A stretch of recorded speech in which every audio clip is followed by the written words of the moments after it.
कक्षा 7 गणित आज हम लोग हल करने वाले हैं प्रश्नावली 6.1 को। इस प्रश्नावली को हल करने से पहले जो हम लोग का अध्याय 6 है त्रिभुज, थोड़ा त्रिभुज के बारे में समझते हैं, इसके बाद ही प्रश्नावली के प्रश्नों को हल करते हैं। देखिए यहाँ पर अध्याय 6 हमने लिख दिया त्रिभुज।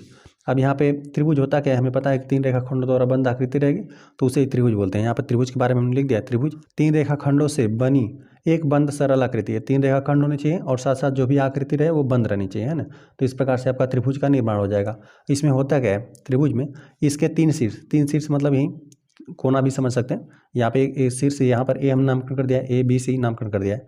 तो यहाँ पे 3 शीर्ष, यहाँ पे शीर्ष ए, यहाँ पर ये बी, यहाँ पर सी, 3 शीर्ष हो गया। 3 भुजाएं, यहाँ पर भुजाएं मतलब रेखाखंड जो है, यहाँ पर ये वाली जो भुजा है यहाँ पे ए बी ए सी नामकरण हमने कर दिया है। यहाँ पे ए बी हो जाएगा ए सी और यहाँ पे बी सी, 3 भुजाएं हो गई। वह 3 कोण होते हैं। 3 कोण मतलब यहाँ पर जो एक कोण बना है और यहाँ पर जो एक कोण बना है और यहाँ पर कोण बन रहा है, ठीक है। इसमें त्रिभुज में 3 शीर्ष होता है, 3 भुजाएं होती है और 3 कोण होते हैं। और देखिए इस त्रिभुज ए बी सी के लिए हमने यहाँ पर लिख दिया है भुजाएं क्या है, ए बी है, ए बी लिखकर यहाँ पे रेखाखंड का चिन्ह बनाया गया है, ठीक है। ए बी भुजा यह हो गया, ठीक है, ए बी। और बी सी की बात करें तो यह बी सी और यहाँ पे रेखाखंड का चिन्ह है, मतलब यहाँ पे इसकी लंबाई हम लोग माप सकते हैं। तो आप इसे रेखाखंड या भुजा भी बोल सकते हैं ना। यहाँ पर ए बी एक आपका भुजा है और यहाँ पे एक बी सी भुजा है और एक यहाँ पे सी ए या ए सी भी बोल सकते हैं, ठीक है। नामकरण आप दोनों प्रकार से कर सकते हैं। इसे आप बी सी या सी ए भी सी बी भी लिख सकते हैं, ठीक है। अब यहाँ पे 3 कोण, यहाँ पे 3 कोण, एक यह बना था बी ए सी, एक यहाँ पर कोण बना ए बी सी, तो यहाँ पे ए बी सी यह वाला कोण, फिर यहाँ पे कोण बी सी ए, तो यहाँ पर बी सी ए, इस वाले कोण की बात हो रही है, ठीक है। और 3 शीर्ष यही हमने बताया, ए शीर्ष, यहाँ पे बी शीर्ष, यहाँ पे सी शीर्ष, कुल 3 शीर्ष हैं। तो यहाँ पर त्रिभुज के बारे में हमने बेसिक जानकारी प्राप्त कर ली। अब यहाँ पे त्रिभुज का वर्गीकरण, मतलब यहाँ पे त्रिभुजों का नामकरण किस प्रकार से होता है। यहाँ पे एक तो होता है कि भुजाओं के आधार पर नामकरण इनका होता है और एक होता है यहाँ पे कोणों के आधार पर, ठीक है। अब जब भुजाओं के आधार पर एक विषम बाहु होता है, विषम बाहु ऐसा एक आप त्रिभुज बनाएंगे जिसकी तीनों भुजाएं अलग अलग रहेंगी, एक 3 सेंटीमीटर, एक 4 सेंटीमीटर, एक 5 सेंटीमीटर मान लीजिए। त्रिभुज के भुजाओं की लंबाई आपस में कोई बराबर नहीं रहेगा, ठीक है। तीनों भुजाएं आपस में बराबर नहीं रहेंगी, मतलब एक तीनों भिन्न रहेगा। तीनों भुजाएं आपस में बराबर नहीं रहेंगी तो उसे विषम बाहु बोल देंगे। और समद्विबाहु, जब त्रिभुज की 2 भुजाएं आपस में बराबर रहती है, मान लेते हैं यही त्रिभुज है, इसमें 2 भुजा आपस में बराबर हो गया, 2 2 4 सेंटीमीटर, मतलब यहाँ पे ये भी भुजा, यह भी 4 सेंटीमीटर हो गया, यह भी 4 सेंटीमीटर और यह कुछ और हो गया 5 सेंटीमीटर मान लेते हैं। तो 2 यदि बराबर भुजा रहेगी और एक मतलब एक भिन्न रहेगा, ठीक है। 2 भुजाएं आपस में बराबर होनी चाहिए, एक भिन्न भुजा रहेगी तो उसे समद्विबाहु बोल देंगे। प्रश्न आएगा तो इस प्रकार से हम इसे हल भी करेंगे। और यहाँ पे तथा यहाँ पे समबाहु त्रिभुज में तीनों भुजाएं आपस में बराबर होती हैं, ठीक है। समबाहु में, यहाँ पे विषमबाहु में कोई भुजा आपस में बराबर नहीं रहेगी त्रिभुज की, इसमें कुल 2 भुजाएं, समद्विबाहु में 2 भुजा और समबाहु में तीनों भुजाएं आपस में बराबर रहेंगी। यदि 7 सेंटीमीटर की भुजा है त्रिभुज की एक भुजा, यदि वह समबाहु त्रिभुज है तो एक 7 सेंटीमीटर का होगा तो तीनों यहाँ पे 7 7 सेंटीमीटर के हो जाएंगे, ठीक है, क्योंकि वो समबाहु त्रिभुज रहेगा। चलिए हो गया भुजाओं के आधार पर ही हमने नामकरण सीख लिया। अब हम लोग सीख लेते हैं कोणों के आधार पर। कोणों के आधार पर क्या रहेगा, एक न्यून कोण त्रिभुज। न्यून कोण त्रिभुज में देखेंगे ना कि जो भी आपके त्रिभुज के तीनों कोण रहेंगे, यहाँ पे त्रिभुज के जो भी तीनों कोण रहेंगे ना, यहाँ पे न्यून कोण में यहाँ पे लिख देते हैं 0 अंश से तो बड़ा ही रहेगा, ठीक है। यहाँ पे 0 अंश से इससे बड़ा होना चाहिए जो भी त्रिभुज का कोण रहेगा, यहाँ पे त्रिभुज का कोण रख देंगे, लेकिन यहाँ पे 90 अंश से छोटा रहेगा, ठीक है। 0 अंश से बड़ा और 90 अंश से छोटा होना चाहिए, ठीक है। प्रत्येक न्यून कोण रहेगा, सब यहाँ पे प्रत्येक कोण को देखेंगे न्यून कोण त्रिभुज में ना, तो सभी 90 अंश से छोटे रहेंगे और 0 अंश से बड़े रहेंगे, ये तीनों कोण, तो उससे बोल देंगे न्यून कोण त्रिभुज। और समकोण त्रिभुज की बात करेंगे ना तो एक उसमें 90 अंश का कोण आ जाएगा, ठीक है। जो भी यहाँ पर त्रिभुज बना रहेगा उसमें एक कोण 90 अंश का आ जाएगा, ठीक है। तो उस प्रकार से आप समकोण त्रिभुज प्राप्त कर लेंगे। और यहाँ पे तथा अधिक कोण त्रिभुज, अधिक कोण त्रिभुज में एक कोण 90 अंश से अधिक आने लगेगा, ठीक है। 90 अंश से अधिक और 180 अंश के बीच में आने लगा तो उसे बोलते हैं अधिक कोण त्रिभुज। देखिए अधिक कोण क्या होता है, 90 अंश से इससे बड़ा होना चाहिए, यही कोण है आपका थीटा, इसे हमने लिख दिया। 90 अंश से इससे बड़ा होना चाहिए लेकिन 180 अंश से छोटा होना चाहिए। त्रिभुज में एक कोण आपका अधिक कोण रहेगा, है ना। चलिए इसके यदि एग्जाम्पल की मदद से आपको समझना है तो हम बताते हैं।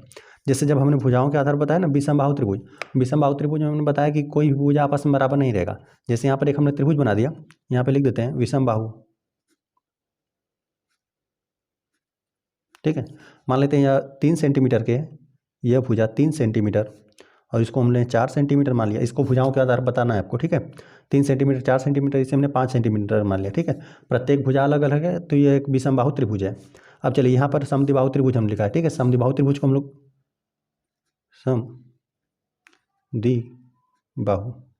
समद्विबाहु त्रिभुज किससे बोलेंगे, जिसकी 2 भुजाएं आपस में बराबर रहेंगी। अब यहाँ पर हमने एक त्रिभुज बनाया जिसकी ये दोनों भुजाएं आपस में बराबर है, ठीक है। इसे आप कुछ और मान लीजिए, चलिए इसे 5 सेंटीमीटर मान लेते हैं तो ये भी क्या हो जाएगा 5 सेंटीमीटर। 2 भुजाएं आपस में बराबर हैं, इसे हम लोग 3 सेंटीमीटर मान लेते हैं, है ना। दो भुजाएं आपस में बराबर हैं, एक भुजा बराबर नहीं है, तो इस प्रकार से मिला आपको समद्विबाहु त्रिभुज, दो भुजाएं आपस में बराबर हैं। अब यहाँ पर हम लोग समझते हैं समबाहु त्रिभुज। समबाहु त्रिभुज में तीनों भुजाएं आपस में बराबर रहेंगी। यहाँ पर आपको जितनी भी लंबाई मानना है तीनों की आपस में बराबर माना है। चलिए यदि आपको 5-5 सेंटीमीटर ही मानना है तो यहाँ पर सब प्रत्येक भुजा 5-5 सेंटीमीटर का हो जाएगा। यह भी 5 सेंटीमीटर, यह भी 5 सेंटीमीटर, यहाँ पर यह भी 5 सेंटीमीटर, तीनों भुजाएं आपस में बराबर है, तो इसे बोलेंगे समबाहु त्रिभुज। ठीक है, इस प्रकार से यह हो गया, ये भुजाओं के आधार पर हुआ। ठीक है, अब यहाँ पर हम लोग कोणों के आधार पर समझते हैं। यहाँ पर जब न्यून कोण त्रिभुज आप पढ़ेंगे ना, न्यून कोण त्रिभुज के बारे में हम लोग पढ़ रहे हैं। न्यून कोण त्रिभुज क्या होता है, यहाँ पर प्रत्येक कोण, यहाँ पे जो प्रत्येक कोण बन रहा है ना, सब कोण न्यून कोण रहेगा। न्यून कोण मतलब 0 अंश से तो ये बड़े रहेंगे ये सभी कोण। ठीक है, 0 अंश से मान लेते हैं, चलिए थीटा ही मान लेते हैं फिलहाल में। यहाँ पे जो भी कोण है ये थीटा 0 अंश से बड़े ही रहेंगे, लेकिन यहाँ पे सभी 90 अंश से छोटा रहेगा। तो इस प्रकार से आपको एक न्यून कोण त्रिभुज का निर्माण होगा। ठीक है, प्रत्येक कोण न्यून कोण रहेगा इसमें, यह भी कोण न्यून कोण, यह भी न्यून कोण, यह भी न्यून कोण, सभी कोण 0 अंश से बड़ा और 90 अंश के बीच में रहेगा। तो यह हो जाएगा, इस प्रकार से न्यून कोण त्रिभुज का निर्माण होगा। और समकोण की बात करें तो इस प्रकार से समकोण त्रिभुज, एक कोण यहाँ पे 90 अंश हो जाएगा। ठीक है, तो यहाँ पर आपको मिलेगा समकोण त्रिभुज, इसमें एक कोण 90 अंश रहेगा, तो इस प्रकार समकोण त्रिभुज मिला। और वहीं अधिक कोण त्रिभुज की बात करें ना, तो देखिए एक अधिक कोण त्रिभुज है, यहाँ पे लिख देते हैं अधिक कोण त्रिभुज है। देखिए यहाँ पर जो ये कोण बन रहा है, यहाँ पर जो कोण है ना ये 90 अंश से अधिक है, 90 अंश से अधिक है, तो इस प्रकार से अधिक कोण त्रिभुज का निर्माण होगा। इसमें एक कोण क्या रहेगा, 90 अंश से अधिक रहेगा, तो अधिक कोण त्रिभुज इस प्रकार से, समकोण त्रिभुज में एक कोण 90 अंश हो जाएगा और न्यून कोण त्रिभुज में प्रत्येक कोण न्यून कोण रहेगा। ठीक है, इस प्रकार से हमने त्रिभुजों का वर्गीकरण पढ़ लिया, भुजाओं के आधार पर और यहाँ पे कोणों के आधार पर, दोनों प्रकार से हमने समझ लिया। अब चलिए आगे हम लोग समझ लेते हैं त्रिभुज की माध्यिकाएं। त्रिभुज की माध्यिकाएं क्या होती हैं, इस प्रकार से हमने एक त्रिभुज बना दिया। अब त्रिभुज बनाने के बाद हमने क्या कर दिया ना, देखिए यहाँ पे तीनों त्रिभुज के तीनों शीर्षों का हमने नामकरण कर दिया, A B C, कुल 3 शीर्ष हो गए त्रिभुज में। अब यहाँ पर जो शीर्ष A है, इससे यहाँ पे जो सामने वाली भुजा है, जो इसके सम्मुख जो भुजा है, यहाँ भुजा BC, यहाँ पे BC के हमने मध्य बिंदु से मिला दिया। यहाँ पे BC का यहाँ पर जो बिंदु D है यह मध्य बिंदु है। ठीक है, और मध्य बिंदु को हमने यहाँ पे A शीर्ष से मिला दिया। ठीक है, मिला दिया तो यही आपका माध्यिका का निर्माण हो गया। ठीक है, कोई भी यहाँ पे त्रिभुज रहेगा, कोई भी त्रिभुज का कोई भी शीर्ष ले लीजिए। अभी इस शीर्ष को हम लोग ले लेंगे और AC का जो भी मध्य बिंदु रहेगा, ठीक है, मान लेते हैं यहाँ पर मध्य बिंदु मिला, इससे हम लोग इसको मिला देंगे तो आपको माध्यिका मिल जाएगा। ठीक है, और वहीं यहाँ पे शीर्ष से खींचना है तो इस शीर्ष के सम्मुख जो यहाँ पे AB का मध्य बिंदु है, मध्य बिंदु हम लोग मान लेते हैं यहाँ पर है। ठीक है, इसका 2 बराबर भागों में जो बांट देगा, AB को 2 बराबर भागों में बांट दें।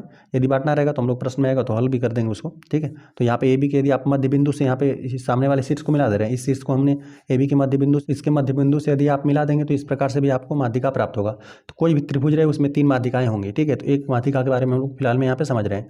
जैसे यहाँ पर शीर्ष A है, इसके सामने वाली भुजा, इसके शीर्ष A के सम्मुख भुजा कौन है, यहाँ पे BC है, और BC के यहाँ पर मध्य बिंदु से हमने मिला दिया, जहाँ पे B और C इसके मध्य बिंदु को हम लोग मान लेते हैं, यहाँ पर D इसका मध्य बिंदु है, मान लेते हैं पहले 4 सेंटीमीटर में था, अब इसको यहाँ पर जो बिंदु D है इसे समविभाजित कर रहा है, 2 बराबर भागों में बांट रहे हैं। यह 4 सेंटीमीटर है तो अब यह 2 सेंटीमीटर हो गया, अब यह 2 सेंटीमीटर हो गया। ठीक है, तो यही मध्य बिंदु बना, यहाँ पे BD बराबर यहाँ पे DC हो जाएगा। ठीक है, यह दोनों, यह वाली भुजा और यह वाली भुजा। ठीक है, यह वाली लंबाई जो है BD लंबाई और यहाँ पे DC लंबाई या CD लंबाई भी कह दीजिए, यह वाली लंबाई आपस में बराबर हो जाएगा। तो यहाँ पे BC का मध्य बिंदु यही D था, D को यहाँ पर शीर्ष A से हमने मिला दिया, तो यही आपको माध्यिका प्राप्त हुआ। AD जो है, AD यही माध्यिका कहलाएगा। त्रिभुज की कुल 3 माध्यिकाएं होती हैं, तो इसके बारे में हमने यहाँ पर लिख दिया है कि रेखाखंड AD, जो यहाँ पे रेखाखंड AD है, जो भुजा BC के मध्य बिंदु D, यहाँ पे BC के मध्य बिंदु, BC का यही मध्य बिंदु है, 2 बराबर भागों में बांट देगा, यहाँ पे BC का मध्य बिंदु D को सम्मुख शीर्ष A से मिलाता है, शीर्ष A से मिलाता है, तो यही इस प्रकार से माध्यिका का निर्माण हो रहा है। त्रिभुज की एक माध्यिका है, त्रिभुज की एक माध्यिका AD है, त्रिभुज की एक माध्यिका AD है, जो यहाँ पे BC रेखाखंड का या BC भुजा बोल सकते हैं, इसके मध्य बिंदु से और यहाँ पे जो सम्मुख इसके शीर्ष है इससे मिला दिया, तो इस प्रकार से त्रिभुज की एक माध्यिका का निर्माण हुआ। और यहाँ पर मान लेते हैं AC, जो यहाँ पर AC भुजा है, इसका मध्य बिंदु यह है, चलिए यहाँ पे D, इसको चलिए E हम लोग नामकरण कर देते हैं। तो यदि E से यहाँ पे B को आप मिला देंगे तो इस प्रकार से भी आपको एक माध्यिका का निर्माण होगा। ठीक है, यहाँ पे सीधी लाइन खींचेंगे, बस यहाँ पर समझने के लिए हम बता रहे हैं। तो यहाँ पे B भी एक माध्यिका हो जाएगा, और साथ साथ यदि AB का मध्य बिंदु यह है, चलिए E, चलिए इसको हम लोग F नामकरण कर देते हैं। AB का मध्य बिंदु F है, तो यहाँ पे इसके सम्मुख जो शीर्ष है यहाँ पे C, इससे मिला दीजिए। ठीक है, इसको हम लोग इस प्रकार से मिला दिए, यहाँ पे सरल रेखा रहेगा, FC को भी मिलाने पर आपको एक माध्यिका प्राप्त होगा। ठीक है, यहाँ पर इसको खींचना रहेगा, तो इस प्रकार से स्केल की मदद से चाहे तो खींच सकते हैं।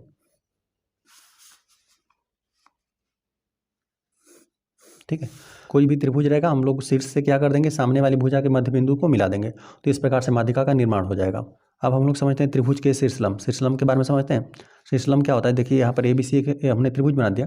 अब त्रिभुज से यहाँ पे शीर्ष से इसकी सम्मुख भुजा यहाँ पर BC है। अब BC से यहाँ पे BC पर आप चाहें तो बिंदु A से अनेक यहाँ पे रेखाखंड खींच सकते हैं। इस BC भुजा पर आप मिला सकते हैं, है ना। यहाँ पर इस प्रकार से हमने खींच दिया, फिर दूसरी बार यहाँ पर, तीसरी बार। तो इसी प्रकार से आप चाहें तो बहुत सारा रेखाखंड इससे मिला सकते हैं, ठीक है। शीर्ष A से यहाँ पे BC भुजा पर खींच सकते हैं। लेकिन आपको ऐसा चाहिए, शीर्षलंब का मतलब होता है जो 90 अंश का कोण बनाए। इस प्रकार से A शीर्ष से यहाँ पर BC पर कई रेखाखंड खींचेंगे ना, तो यहाँ पर 90 अंश से अधिक है या 90 अंश से कम है, या भी 90 अंश से अधिक बनेगा या भी 90 अंश से कम बनेगा। तो यहाँ पर एक हमें ऐसा रेखाखंड चाहिए जिसका यहाँ पे प्रत्येक, मतलब यदि हम लोग इधर से भी नापें तभी भी यहाँ पे 90 अंश मिलेगा, और यहाँ पे से नापेंगे तभी भी 90 अंश मिलेगा। तो ऐसा रेखाखंड आपको एक ही केवल मिलेगा, ठीक है। उसी को बोल देंगे शीर्षलंब। कोई भी यहाँ पर त्रिभुज रहेगा, त्रिभुज को जो भी यहाँ पे शीर्ष रहेगा उसे यहाँ पे सम्मुख भुजा पर लंब डालेंगे हम लोग, ठीक है। 90 अंश का कोण यदि बना देगा तो वही हो जाएगा शीर्षलंब। यहाँ पे AL जो है त्रिभुज ABC के लिए शीर्षलंब है, ठीक है। AL यहाँ पर हमने लिख दिया। त्रिभुज ABC में वह रेखाखंड जो शीर्ष A से यहाँ पर हमने इसी प्रकार से बनाया, शीर्ष A से सीधा ऊर्ध्वाधर का मतलब 90 अंश का कोण बनाए, ऊर्ध्वाधर नीचे BC तक, BC यहाँ पे रेखाखंड तक बात किया है, तक, और उस पर लंबवत होता है। यहाँ पर लंबवत मतलब खींचना है, यहाँ पे BC पर रेखाखंड खींचना रहेगा तो हम लोग कई खींच सकते हैं, लेकिन यहाँ पे लंबवत होना चाहिए, है ना। लंबवत होता है, इसकी ऊंचाई होती है। कोई भी आकृति रहेगा उसका ऊंचाई का मतलब यही होता है कि यहाँ पे जो भी शीर्ष रहे उससे सबसे न्यूनतम दूरी, जो भी सबसे न्यूनतम दूरी होती है ना, वो लंबवत ही होती है। 90 अंश का कोण बनाएगा जो सबसे न्यूनतम दूरी रहेगा। बाकी यहाँ पर यदि इस लंबाई की तुलना करेंगे, इस लंबाई जो AL है ना, यहाँ पे इस लंबाई और इस लंबाई की यदि मान लेते हैं आप तुलना करेंगे ना, यहाँ क्योंकि यहाँ पे शीर्ष A से हम लोग BC पर कई रेखाखंड खींच सकते हैं, तो यहाँ पे यदि इन दोनों का तुलना करेंगे तो हमेशा ये बड़ा होगा, ठीक है। इन दोनों का तुलना करेंगे तो ये हमेशा बड़ा होगा, इन दोनों का तुलना करेंगे तभी भी ये बड़ा होगा, ठीक है। यहाँ पे जो सबसे न्यूनतम लंबाई रहती है वही होता है ऊंचाई, ठीक है। कोई भी शीर्ष रहेगा यदि उसकी न्यूनतम लंबाई लेंगे तो वही होता है ऊंचाई, ठीक है। ये ऊंचाई होती है। यहाँ पे रेखाखंड AL त्रिभुज का एक शीर्षलंब है। यहाँ पे जो रेखाखंड AL है ना, इस त्रिभुज का एक शीर्षलंब है। यहाँ पर शीर्षलंब भी आप चाहेंगे तो 3 ज्ञात कर सकते हैं ना। यहाँ पे AC भुजा पर यहाँ पे शीर्ष से B से लंब डाल सकते हैं, ठीक है। जो भी यहाँ पर 90 अंश का कोण बनेगा तो एक शीर्षलंब आपको प्राप्त होगा। यहाँ पे जो C शीर्ष है इससे यहाँ पर AB पर आप शीर्षलंब डाल सकते हैं, ठीक है। तो इसी प्रकार 3 आपको शीर्षलंब बनाएगा, ठीक है। माध्यिका में आप यह ध्यान में रखेंगे कि जो भी शीर्ष रहेगा उससे सामने वाली भुजा के मध्य बिंदु पर मिलाया जाएगा। मध्य बिंदु पर मिलाएंगे तो माध्यिका बनेगा, और लंब यहाँ पे देखिए शीर्षलंब दे देगा तो लंब का मतलब 90 अंश का कोण।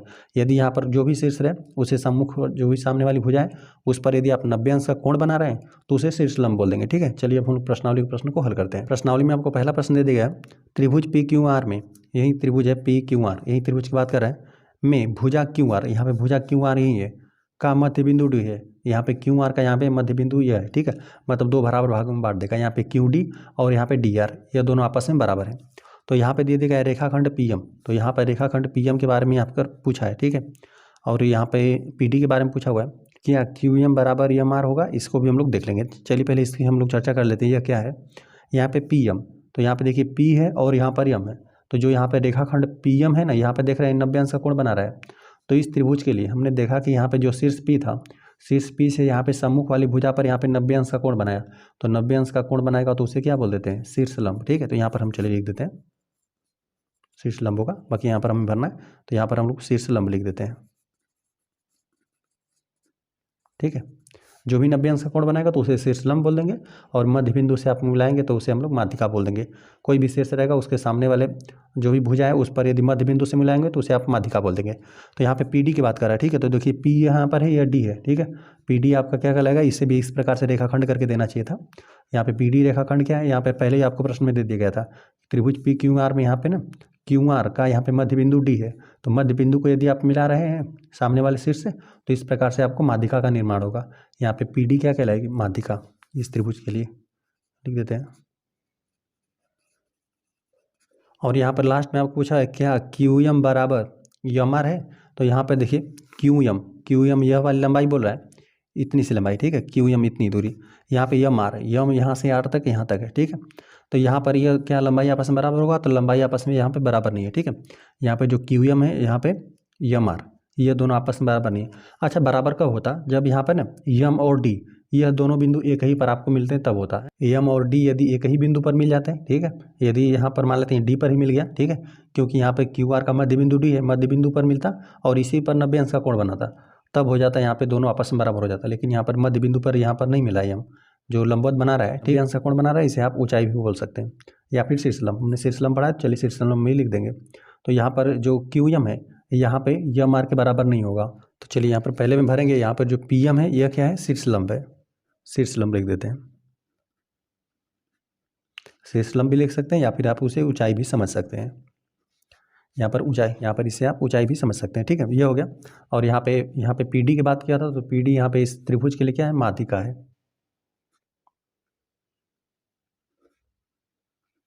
ये माध्यिका हो गया। और यहाँ पर हमने बताया कि यहाँ पर जो क्यू एम है, क्यू एम और यहाँ पे एम आर, यह दोनों आपस में बराबर नहीं होगा। क्यों नहीं बराबर होगा, क्योंकि यहाँ पर जब बराबर कब होगा, जब यहाँ पे एम और डी दोनों बिंदु एक ही पर आपको मिलेगा। जब यहाँ पे एम और डी दोनों एक ही बिंदु होता, तब जाकर उसी पर मध्य बिंदु भी आपको प्राप्त हो जाता और साथ साथ वहाँ पर लंबवत भी मिलता, तब आपस में बराबर होता। लेकिन यहाँ पर नहीं होगा, ठीक है। यहाँ पर यह वाली लंबाई अधिक है और यह वाली लंबाई कम है, ठीक है, क्यू एम, और यहाँ पे एम आर बड़ा है और क्यू एम छोटा है, तो यहाँ पर बराबर नहीं है। तो क्या यहाँ पे क्यू एम बराबर एम आर है, तो यहाँ पर लिख देंगे, तीसरे के लिए यहाँ पर नहीं। आ जाते हैं प्रश्न नंबर 2 पे। प्रश्न नंबर 2 दे देगा, निम्न के लिए अनुमान से आकृति खींचिए। अनुमान लगाकर आपको आकृति खींचना है। यहाँ पर दे देगा ना, त्रिभुज ए बी सी में यहाँ पे बी ई, यहाँ पे एक माध्यिका है, एक आपको माध्यिका खींच लेना है ना। तो त्रिभुज हम लोग ए बी सी नामकरण कर देंगे और यहाँ पे बिंदु जो बी है और ई क्या रहेगा, यहाँ पे बी शीर्ष है, इसे जो भी सम्मुख हो, जो भी भुजा बनेगा उस पर आपको माध्यिका बनाना है। मध्य बिंदु को हम लोग मिला देंगे, ठीक है। चलिए पहले हम लोग त्रिभुज खींचते हैं और बी हम लोग माध्यिका खींचने का प्रयास करते हैं। चलिए यहाँ पर हम लोग एक त्रिभुज खींच देते हैं।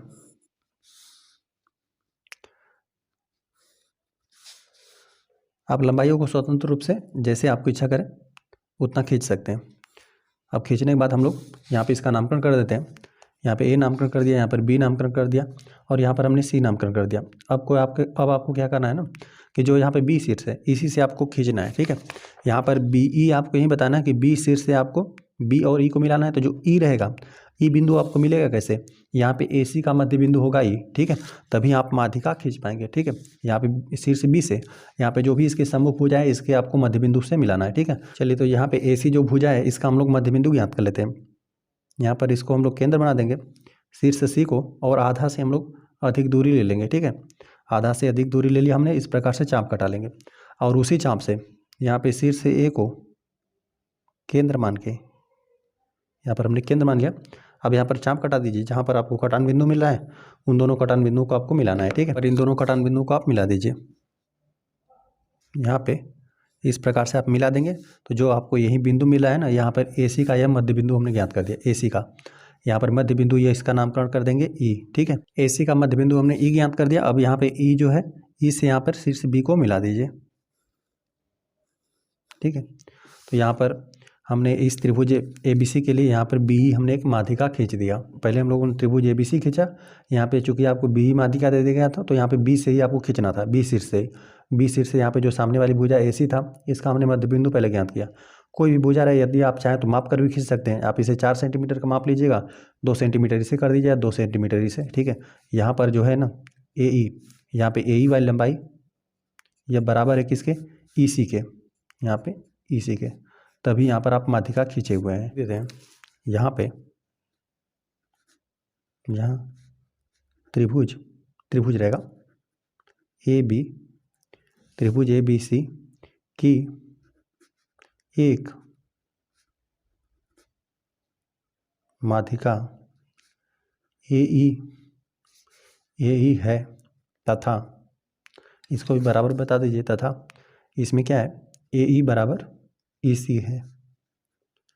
आ जाते हैं प्रश्न नंबर बी। प्रश्न नंबर बी में दे दिया गया है, त्रिभुज पी क्यू आर में, यहाँ पे पी क्यू तथा आर नहीं पी आर है, त्रिभुज के शीर्षलंब है। शीर्षलंब आपको खींचना है, किसके, किन किन भुजाओं खींचने हैं, आपको पी क्यू का खींचना है, यहाँ पे पी आर का खींचना है। तो पहले एक त्रिभुज बना लीजिए और इसके 2 शीर्षलंब आप खींच कर दिखाइए, ठीक है। चलिए तो यहाँ पर बी वाले प्रश्न में आप किन्हीं लंबाइयों को ले सकते हैं, ठीक है। चलिए इस प्रकार से हम एक त्रिभुज बना देते हैं।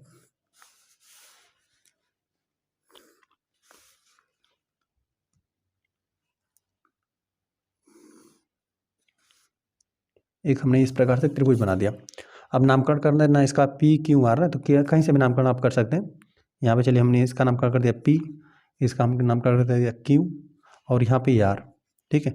पी क्यू आर हमने त्रिभुज बना दिया।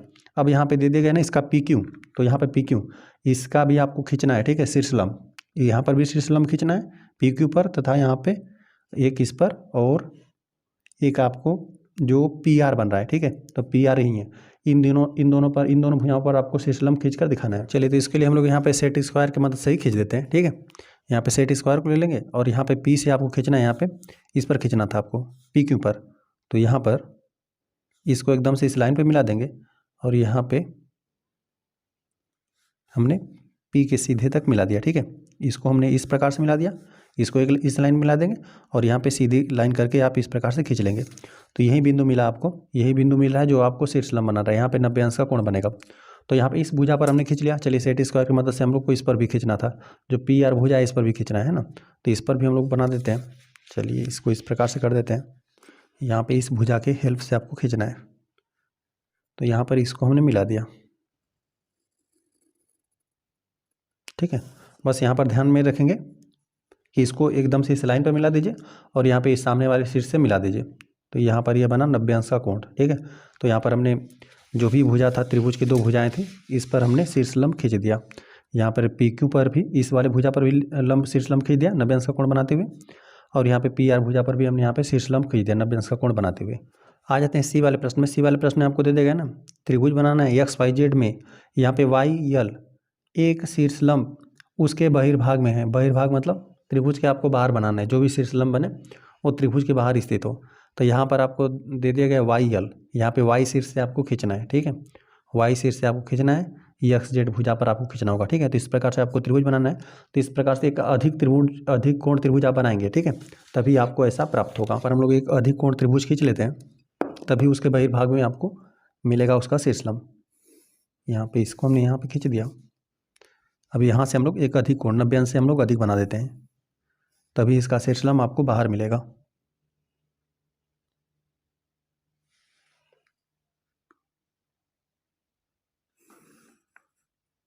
इस प्रकार से हमने एक अधिक कोण त्रिभुज बना लिया। यहाँ पर 90 अंश से अधिक एक कोण है, तभी यहाँ पर जो लंब मिलेगा ना, शीर्ष लंब यहाँ पे बहिर्भाग में मिलेगा, बाहर कहीं आपको स्थित मिलेगा। तो चलिए यहाँ पर इसको हम लोग y बनाते हैं, यहाँ पर इसको हम लोग y लिख देते हैं ना, यहाँ पे इसको हम लोग x लिख देते हैं, x y यहाँ पे z, इसी प्रकार से नामकरण दे दिया गया था। यहाँ पे x y z दे दिया गया, तो यहाँ पर x लिख दिया, यहाँ पर y, यहाँ पर z, और y हमने इसी को इसलिए यहाँ पर लिखा है इसको ना, ताकि इसी को हमें ज्ञात करना है, वाई यल ज्ञात करना है शीर्ष लंब, ठीक है।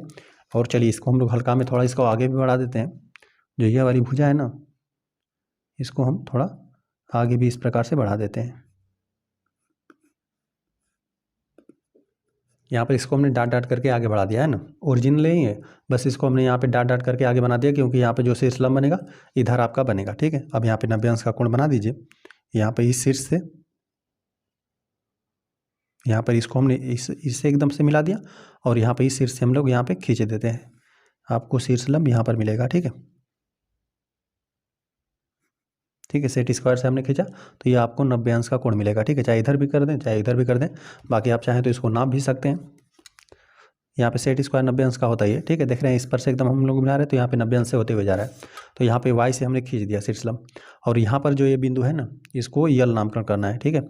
यहाँ पे एक्स वाई जेड हमने एक त्रिभुज खींच दिया, और इस प्रकार से हमने त्रिभुज खींचा ना कि जो भी हम लोग शीर्ष लंब बनाए ना, वो शीर्ष लंब क्या मिले आपको, बहिर्भाग मिले, त्रिभुज के बहिर्भाग मतलब बाहर आपको स्थित मिले, ठीक है। तो यहाँ पर आपको मिला, ठीक है, बाहर आपको मिल रहा है वाई यल शीर्ष लंब। आ जाते हैं प्रश्न नंबर 3 पे। प्रश्न नंबर 3 देखिए ना, आकृति खींचकर पुष्टि कीजिए कि एक समद्विबाहु त्रिभुज में शीर्ष लंब व माध्यिका एक ही रेखाखंड हो सकता है। कह रहा है ना कि एक समद्विबाहु त्रिभुज खींचना है। समद्विबाहु त्रिभुज मतलब जिसमें 2 भुजाएं आपस में बराबर हैं, उसका आपको शीर्ष लंब भी खींचना है और माध्यिका एक ही हो सकता है, ऐसा आप दिखाइए, ठीक है। तो चलिए पहले हम लोग एक यहाँ पे समद्विबाहु त्रिभुज खींच लेते हैं, ठीक है। समद्विबाहु त्रिभुज में क्या होता है, 2 भुजाएं आपस में बराबर रहेंगी और एक भुजा विषम रहेगी, भिन्न रहेगी, ठीक है। चलिए तो यहाँ पर यहाँ पर हमने लंबाई खींच लिया। अब इस लंबाई को खींचने के बाद हम लोग क्या कर देते हैं कि यहाँ पर जो हम लोग 2 भुजाएं खींचेंगे, दोनों भुजाएं आपस में बराबर रहेंगी, ठीक है। चलिए इसके लिए हम लोग क्या करेंगे, 2 बराबर भुजाओं को प्राप्त करने के लिए आप प्रकार लेंगे। प्रकार से यहाँ पर जो भी रेखाखंड आपने खींचा हुआ है, इससे यहाँ पर एक कोई लंबाई ले लीजिए, ठीक है, कोई भी लंबाई लेंगे, और इस प्रकार से हमने ऊपर की तरफ यहाँ पे चाप कटा दिया, ठीक है। तो हमने जो भी रेखाखंड खींचा था, इसका यहाँ पर एक बिंदु केंद्र मारकर यहाँ पर ऊपर की तरफ हमने एक चाप कटा दिया। अब उसी चाप के से क्या कर देंगे, जो भी आपका रेखाखंड है उसकी यहाँ पर दूसरी लंबाई लीजिए, मतलब दूसरे बिंदु को केंद्र मानिए और केंद्र मानकर उसी चाप से चाप कटा दीजिए। तो यहाँ पर आपको कटान बिंदु मिला। अब आपको क्या कर देना है, इस कटान बिंदु से यहाँ पे रेखाखंड के दोनों अंत बिंदुओं को आपको मिला लेना है, ठीक है। यहाँ पर इसको हमने मिला दिया और यहाँ पर इसको हमने मिला दिया।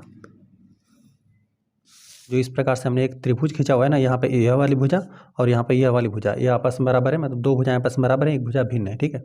यहाँ पे लिखते भी चलते हम लोग साथ में, त्रिभुज ए बी सी। यहाँ पर ए बी सी हम लोग नाम कर देते हैं, चलिए यहाँ पर ए नाम कर दिया, यहाँ पे बी नाम कर देते हैं, यहाँ पर हमने सी नाम का कर दिया। त्रिभुज ए बी सी में, ए बी सी में यहाँ पर भुजा हम लोग लिख देते हैं। यहाँ पे इस प्रकार से हमने कुछ खींचा हुआ है ना कि ए सी जो है वो यहाँ पे बी सी के बराबर है, ठीक है। ए सी और यहाँ पे ए सी बी सी आपस में ये बराबर है। चलिए रेखाखंड करके लिख देते हैं। यहाँ पर इन दोनों भुजाओं को हमने बराबर इसीलिए लिखा क्योंकि ये हमने एक समद्विबाहु त्रिभुज खींचा है। लिख देते हैं त्रिभुज, त्रिभुज ए बी सी एक समद्विबाहु त्रिभुज है, समद्विबाहु त्रिभुज है। अब यहाँ पर एक हमने समद्विबाहु त्रिभुज खींच लिया। अब आपको क्या कर देना है ना कि एक यहाँ पे शीर्षलंब आपको खींच कर दिखाना है ना कि यहाँ पे शीर्षलंब और माध्यिका आपको बराबर मिले। तो देखिए यहाँ पर जब हमने जो समद्विबाहु त्रिभुज खींचा हुआ है ना, तो यहाँ से यदि आप शीर्षलंब इस पर खींचना चाहें, यहाँ पे सामने वाली भुजा पे यदि शीर्षलंब खींचेंगे ना तो शीर्षलंब आपको कहीं यहाँ पर मिलेगा, ठीक है, जो 90 अंश का कोण बनाएगा। लेकिन आप यदि माध्यिका खींचेंगे तो आपको यहाँ पर कहीं मिलेगा, जो यहाँ पे BC का मध्य बिंदु यहाँ पर रहेगा, ठीक है। तो माध्यिका और यहाँ पे माध्यिका और शीर्षलंब यहाँ पे इस पर बराबर नहीं होंगे। शीर्ष से हम लोग खींचेंगे तो माध्यिका और लंब आपको बराबर नहीं मिलेंगे। उसी प्रकार यदि B से आप खींचेंगे ना तो आपको माध्यिका कहीं यहाँ पर मिलेगा, ठीक है, इस प्रकार से मिलाएंगे। और यहाँ पे यदि लंब खींचना रहेगा तो यहाँ पर मिलाएंगे, ठीक है, तभी भी आपको शीर्षलंब और माध्यिका बराबर नहीं मिलेगा। लेकिन यहाँ पर यदि आप शीर्ष C से खींचेंगे ना तो माध्यिका और लंब आपको बराबर मिलेगा, ठीक है। तो यहाँ पर हम लोग क्या करते हैं, AB का मध्य बिंदु ज्ञात करते हैं, ठीक है। आपको जिस भी रेखाखंड को दो बराबर भागों में बांटना है वहाँ पे आधा से अधिक आपको दूरी लेना है, ठीक है। तो यहाँ पर आधा से हमने अधिक दूरी ले लिया और दोनों तरफ चाप कटाइए, ठीक है। इस प्रकार से हमने चाप कटा दिया और उसी चाप से यहाँ पे रेखाखंड के दूसरे बिंदु को केंद्र मानिए, अंत बिंदु को केंद्र मानिए और इस प्रकार से चाप कटा लिए। तो जो दो कटान बिंदु मिला हुआ है ना, इन दोनों कटान बिंदुओं को आप मिला दीजिए, ठीक है। तो यदि इन दोनों कटान बिंदुओं को मिला देंगे तो आप AB का मध्य बिंदु ज्ञात कर लेंगे, ठीक है। तो यहाँ पे आप चाहें तो पूरा मिला भी सकते हैं, लेकिन हमें पता है कि मिलाएंगे तो इसी प्रकार से मिलेगा, यही आपको मध्य बिंदु मिला, ठीक है। चलिए इसको हम लोग कुछ और नामकरण कर देते हैं। यहाँ पे D, यहाँ पे जो D है यहाँ पे AB रेखाखंड का मध्य बिंदु है, या फिर समझ सकते हैं जो त्रिभुज की एक भुजा है AB, इसका मध्य बिंदु D मिला, ठीक है। यहाँ पर लिख दीजिए AD, इस प्रकार से हमने खींचा है कि AD बराबर यहाँ पे BD है, ठीक है। यहाँ पे AD बराबर BD, ये दोनों आपस में भुजाएं बराबर है, ठीक है। यहाँ से इतनी लंबाई या इतनी लंबाई आपस में बराबर है। तो यहाँ पे C शीर्ष को हम लोग मिला देंगे तो इस प्रकार से आपको एक माध्यिका का निर्माण हो जाएगा, है ना, क्योंकि मध्य बिंदु से आप मिला रहे हैं तो माध्यिका बनेगा। यहाँ पर हमने इस प्रकार से मिला दिया, ठीक है। अब जो आपने माध्यिका यहाँ पर खींचा हुआ है ना, यही आपका शीर्षलंब भी हो जाएगा। यहाँ पर शीर्ष से आपने सम्मुख भुजा पर सम्मुख भुजा के मध्य बिंदु से मिला दिया तो इस प्रकार से आपको ये माध्यिका मिलेगा, ठीक है। माध्यिका कौन है, CD है, माध्यिका CD मिला और साथ साथ जो यहाँ पर कोण बना है इसको नापेंगे ना तो आपको 90 अंश का कोण भी मिलेगा। यह शीर्षलंब भी है साथ साथ। चलिए इसको हम माप कर भी आपको दिखाते हैं, ठीक है। मापेंगे तो ये आपको ठीक 90 अंश का कोण मिलेगा, है ना। देख रहे हैं एकदम से इस लाइन पर हमने मिला है तो यहाँ पर 90 अंश से कोण से होते हुए जा रहा है, ठीक है। तो यहाँ पर जो ये CD है ना, इस त्रिभुज के लिए साथ साथ माध्यिका भी है।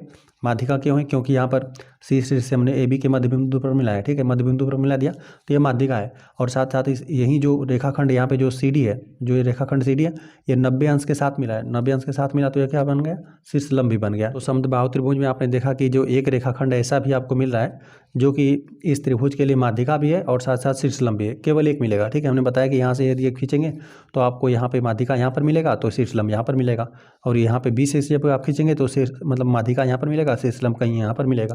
तो यहाँ पर नहीं होगा, केवल एक मिला आपको, ठीक है, जो इसी भुजा पर मिल रहा है, ठीक है। जो यहाँ पर दो बराबर भुजाएं रहेंगी इस पर आपको नहीं मिलेगा, ठीक है। माध्यिका जो यहाँ पर इन दो भुजाओं को छोड़कर जो शेष भुजा है उसी पर आपको मिलेगा, माध्यिका और शीर्षलंब आपको बराबर मिलेगा। लिखते हैं यहाँ पे त्रिभुज ABC के लिए एक रेखाखंड जो यहाँ पर CD है, CD माध्यिका तथा शीर्षलंब दोनों है, ठीक है। ऐसा क्यों है, क्योंकि हम लोग लिख भी देते हैं, क्योंकि यहाँ पर इसको इस प्रकार से हमने खींचा हुआ है, AD का मध्य बिंदु से हमने मिला हुआ है, ठीक है। यहाँ पर यह वाली लंबाई बराबर है, ठीक है, क्योंकि यहाँ पर AD बराबर आपको BD भी मिला, है ना, तब आपको एक माध्यिका मिल गया, यह था। और साथ साथ जब आपने एक कोण को नापा ना, यहाँ पे CDA या ADC भी लिख दीजिए, और यहाँ पे कोण CDA लिख देते हैं, ठीक है। CDA यह कोण कितना है, 90 अंश का है। दो भुजाएं बराबर थी, मतलब यह दोनों भुजाएं आपस में, जो भी त्रिभुज की एक भुजा थी इसको दो बराबर भागों में बांट दिया, तो इस प्रकार से हमने मिलाया, तो यह माध्यिका मिला। और यहाँ पे साथ साथ कोण 90 अंश का मिला, तो यह आपको शीर्षलंब भी मिला। तो यहाँ पर एक समद्विबाहु त्रिभुज के लिए आपको एक रेखाखंड ऐसा भी मिला जो कि माध्यिका भी था, शीर्षलंब भी था, दोनों सेम ही था, ठीक है। यहाँ पे त्रिभुज जो ABC है, यहाँ पे समद्विबाहु त्रिभुज लिख देते हैं, समद्विबाहु त्रिभुज ABC के लिए एक रेखाखंड CD माध्यिका तथा शीर्षलंब दोनों है। इस प्रश्नावली में कुल 3 ही प्रश्न थे, तीनों प्रश्न हल हो गए। वीडियो पसंद आए तो वीडियो को लाइक कर दीजिए, यदि चैनल पर नए हैं तो कृपया चैनल को सब्सक्राइब कर दीजिए।